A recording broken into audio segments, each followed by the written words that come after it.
Babe, ba't wala tayong pagkain sa mesa? Di ba sabi mo noon, makita mo lang ako, busog ka na. Eh, yung brief mo naiwan doon sa kama niya. Hindi yun sa akin. Kasi yung brief ko, butas-butas. Oo nga. Butas-butas nga daw yung brief na naiwan doon.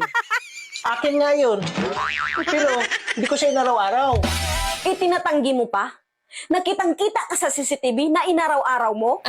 Eh anong oras ba na nakita mo doon sa CCTV?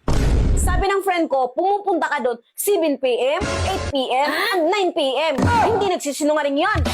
Oh, sa gabi pala ako pumupunta eh. So ginabi-gabi ko siya. Hindi ko siya inaraw-araw.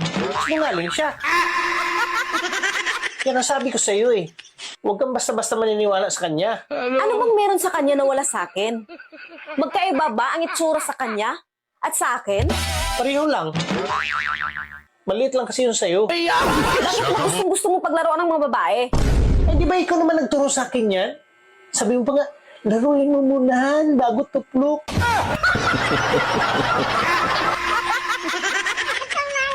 Silipin ang gitna, salatin ang hiwa, ibuka ng bahagya, dilaan ang gitna, paglabas ng puti, namnamin ng mabuti. Oh!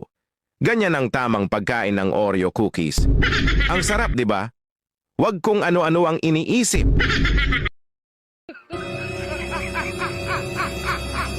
Aray, aray! Ano bang nakain mo? Ba't mo tinusok? Kinukukuhan ka lang? Ang likot mo kasi.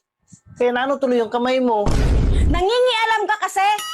Kala mo naman kung ano na nangyari sa kanya.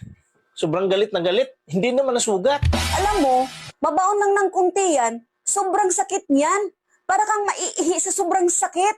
Alam mo ba yon? Eh, hindi nga dumugo eh. Tapos maihi ka na sa sakit. Ikaw kaya tusukin ko. Para maniwala ka na totoo sinasabi ko. Natusok lang ng kunti. Makapagsalita, naihi agad.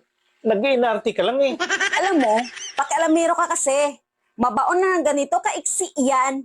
Parang lalabas na ihi mo. At mapapasigaw ka sa sobrang sakit. Nangingialam ka kasi. Alam mo, hindi kita maintindihan eh. Natusok ka lang ng maiksi. Ang init na ng ulo mo. At parang maihi ka na sa sobrang sakit.